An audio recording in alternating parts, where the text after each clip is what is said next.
ถือเอาปีมิตรภาพลาวจีนเป็นโอกาสเพื่อสุกยู่การสร้างคู่ร่วมชะตากรรมลาวจีนให้ยืนอยู่แถวหน้าของการพัวพันระหว่างประเทศวันที่5กุมภาพันธ์นี้ผู้นำสูงสุดของสองประเทศลาวและจีนได้ร่วมกันประกาศกำหนดเอาปี2026เป็นปีมิตรภาพลาวจีนในขณะเดียวกันกิจกรรมเฉลิมฉลองต่างๆก็ได้เริ่มจัดขึ้นซึ่งได้สร้างเนื้อในแห่งยุคใหม่ให้แก่ไมตรีจิตมิตรภาพอันลึกซึ้งระหว่างลาวและจีนในสภาพปัจจุบันที่เกิดมีการเปลี่ยนแปลงแบบบ่เคยมีมาก่อนในรอบ100 ปีย้อนหยังการพัวพันระหว่างลาวจีนจึงสามารถกลายเป็นแบบอย่างของการพัวพันระหว่างประเทศคำตอบแม่นชัดเจนนั่นแม่นขึ้นอยู่กับการร่วมมือระหว่างลาวและจีนที่สามารถข้ามผ่านแม่น้ำและผู้ดอยที่ยุ่งยากซับซ้อนได้แต่วันนี้เฮามาเบิ่งทางส่งวิเคราะห์สถานการณ์เพิ่นได้มาอธิบายเกี่ยวกับเรื่องนี้เติมเจ้าสวัสดีท่านผู้ชมวันที่5กุมภาพันธ์นี้ผู้นำสูงสุดของ2ประเทศลาวและจีนได้ร่วมกันประกาศกำหนดเอาปี2026เป็นปีมิตรภาพลาวจีนในขณะเดียวกันกิจกรรมเฉลิมฉลองต่างๆก็ได้เริ่มจัดขึ้นซึ่งได้สร้างเนื้อในแห่งยุคใหม่ให้แก่ไมตรีจิตมิตรภาพอันลึกซึ้งระหว่างลาวและจีนในสภาพปัจจุบันที่เกิดมีการเปลี่ยนแปลงแบบบ่เคยมีมาก่อนในรอบ100 ปีย้อนหยังการพัวพันระหว่างลาวและจีนจึงสามารถกลายเป็นแบบอย่างของการพัวพันระหว่างประเทศคำตอบแมนชัดเจนนั่นแมนขึ้นอยู่นำการร่วมมือระหว่างลาวจีนที่สามารถข้ามผ่านแม่น้ำและภูดอยที่ยุ่งยากซับซ้อนการพร้อมทุกความสุขเป็นเวลา65 ปีได้ฮัดแนนพื้นฐานการร่วมสัตกรรมจากไมตรีจิตมิตรภาพที่ผูกพันกันอย่างลึกซึ้งนับแต่การนำรุ่นก่อนจนฮอดการไปมาหาสู่ก็คือการแลกเปลี่ยนกันเรื่อยๆระหว่างการนำขันสูงของ2 ภาคและ2 รัฐการพัวพันระหว่าง2ประเทศลาวและจีนได้รักษาท่าเยียงการพัฒนาที่ดีและปลอดภัยสิ่งที่น่ายกย่องสรรเสริญและทนุถนอมกว่านั้นก็คือ2ประเทศยังได้ยึดมั่นความไว้เนื้อเชื่อใจกันอย่างเด็ดเดี่ยวในปัญหาที่เกี่ยวพันกับผลประโยชน์แก่นกลางของกันและกันคือลาวได้ยึดมั่นจะตั้งปฏิบัติตามหลักการประเทศจีนเดียวอย่างเด็ดเดี่ยวส่วนจีนก็ได้สนับสนุนลาวปกป้องอธิปไตยความมั่นคงและผลประโยชน์ด้านการพัฒนาอย่างสุดความสามารถเช่นเดียวกันการต่อและจัดตั้งปฏิบัติแผนแม่บทว่าด้วยการสร้างคู่ความสัตกรรมจีนลาวระหว่างพรรคคอมมิวนิสต์จีนกับพรรคประชาชนปฏิบัติลาวระหว่างปี2024หาปี2028ได้เฮ็ดให้แนวคิดความสัตกรรมกลายเป็นทฤษฎีนำรวมและหลักการในการเสริมขยายสายพัวพันระหว่าง2 ภาคและ2 รัฐในระยะต่อหน้า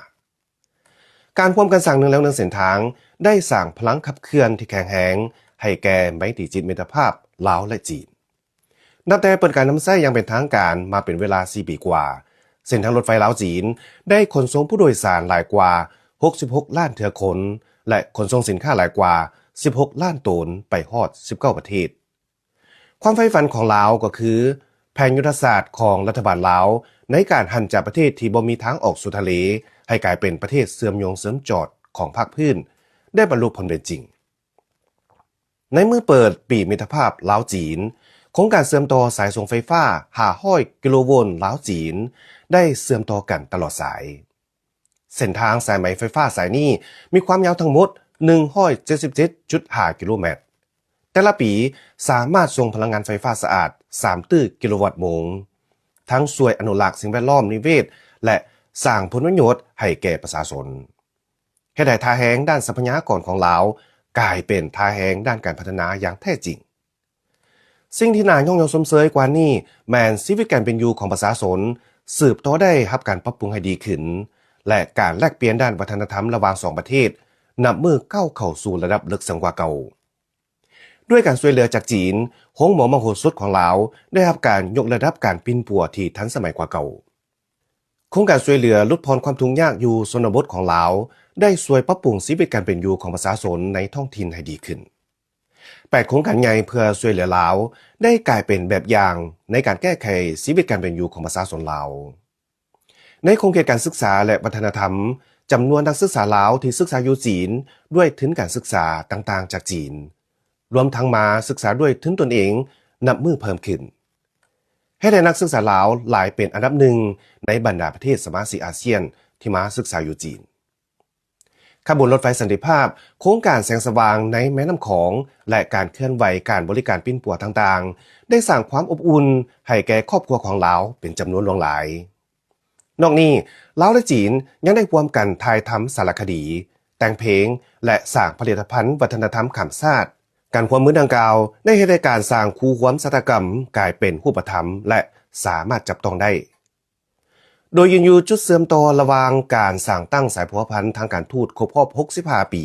และปีมิตรภาพลาวจีนการสร้างคู่ความสถกรรมลาวจีนกำลังพบโอกาสใหม่ดังคำบอกของทานสีจิ้นผิงเลขาธิการใหญ่คณะกรรมการศูนย์กลางพรรคคอมมิวนิสต์จีนที่ว่าต้องสืบทอดมิตรภาพอันเป็นมูลเสื่อสถานทูตจีนประจำลาวเฉลิมฉลองตอนรับปีใหม่จีนในการครบรอบ65 ปีสายพัวพันธ์ทางการทูตจีนลาวได้เปิดปีมิตรภาพจีนลาวในตอนค่ำของวันที่ 6 กุมภาพันธ์ 2026 สถานทูตจีนประจำลาวได้จัดงานเลี้ยงตอนรับปีใหม่จีน 2026 อย่างยิ่งใหญ่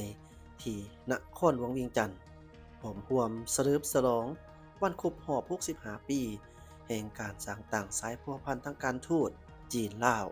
ได้เปิดปีมิตรภาพจีนลาว 2026 ให้เกียรติเข้าร่วมโดยทานกี่แก้วไขคำพิทูลกรรมการกรมการเมืองศูนย์กลางพรรคประชาชนปฏิวัติลาวประธานศูนย์กลางแนวลาวสร้างชาติทานฝังหงเอกอัครราชทูตสปปจีนประจำสปปลาว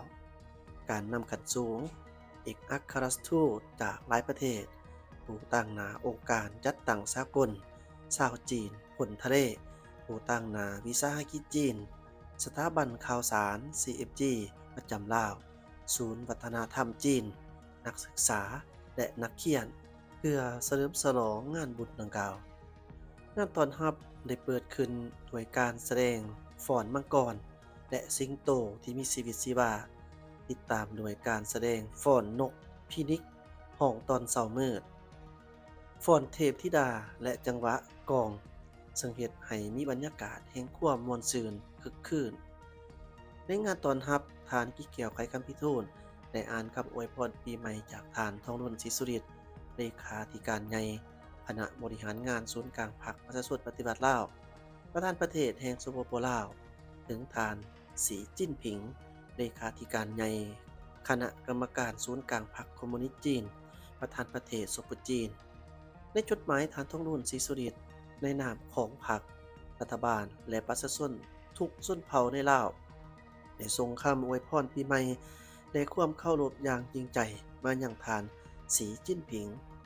พร้อมพรรครัฐบาลและประชาชน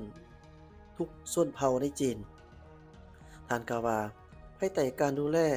ส่วนตัวและการสีน้ำและเอาใจใส่ของเลขาธิการใหญ่สีจิ้นผิงมิตรภาพลาวจีนที่มีมาตั้งแต่โดนนานมีความไว้เนื้อเชื่อใจทั้งด้านการเมืองและอย่างลึกซึ้งขึ้นและการร่วมมือทางยุทธศาสตร์รอบด้านได้รับผลดีทางได้ให้คำมั่นสัญญาว่าจะนำพาแผนกต่างๆของลาวให้ควบร่วมมือกับจีนในการจัดงานเฉลิมฉลองครบรอบ65 ปีแห่งการสร้างต่างสายพัวพันธ์ทางการทูตลาวจีนและปีมิตรภาพลาวจีนให้ประสบผลสำเร็จเพื่อสร้างชุมชนลาวจีนที่มีอนาคตร่วมกันที่มีมาตรฐานสูงคุณภาพสูงและยกระดับสูงและส่งเสริมสายพัวพันธ์2 ฝ่ายให้มีการร่วมมือตัวจริงในหลายของเขตให้ก้าวไปสู่ระดับใหม่ในยุคใหม่เป็นตัวอย่างสำหรับการสร้างชุมชนที่มีอนาคตร่วมกันสำหรับมนุษยชาติจากนั้นท่านเอกอัครราชทูตฟังหงก็ได้อ่านจดหมายตอบกลับจากท่านสีจิ้นผิงเลขาธิการใหญ่คณะกรรมการศูนย์กลางพรรคคอมมิวนิสต์จีนประธานประเทศแห่งสปปจีนถึงฐานทองรุ่นศรีสุริตเลขาธิการใหญ่คณะบริหารงานศูนย์กลางพรรคประชาชนปฏิวัติลาวประธานประเทศลาวท่านสีจิ้นผิงชี้ให้เห็นว่าจีนและลาวเป็นเพื่อนบ้านที่ดีและเพื่อนที่ดีที่เชื่อมต่อกันโดยภูผาและป่าไม้แม่น้ำเป็นสหายที่ดีและคู่ร่วมงานที่ดีที่มีอุดมการณ์เดียวกันและมีจุดหมายปลายทางร่วมกัน ในซุมปีมานี้ทั้งสองฝ่ายได้สืบต่อการพัวพันพัฒนาผ่านผลประโยชน์ร่วมกันในการร่วมมือแบบต่างฝ่ายต่างก็มีผลประโยชน์การร่วมมือได้นำเอาผลประโยชน์ที่แท้จริงมาสู่ประชาชนทั้งสองประเทศจีนยินดีที่จะร่วมมือกับลาวเพื่อถือเอาวันครบรอบ65 ปีแห่งการสร้างตั้งสายพัวพันธการทูตและปีมิตรภาพจีนลาวเป็นโอกาสที่จะสืบต่อมิตรภาพแบบดังเดิมเพิ่มทวีการร่วมมือตัวจริงเสริมสร้างการประสานงานยุทธศาสตร์และส่งเสริมการสร้างประชาคมจีนลาวที่มีอนาคตร่วมกันให้อยู่แถวหน้าของการพัวพันระหว่างรัฐต่อรัฐประกอบส่วนหลายๆอย่างขึ้นในการส่งเสริมสันติภาพเสถียรภาพการพัฒนาและความเจริญรุ่งเรืองในภาคพื้นหลังจากนั้นทั้งสองฝ่ายก็ได้ร่วมกันเปิดโลโก้สำหรับวันครบรอบ65 ปีแห่งการสร้างตั้งสายพัวพันธการทูตจีนลาวและปีมิตรภาพจีนลาว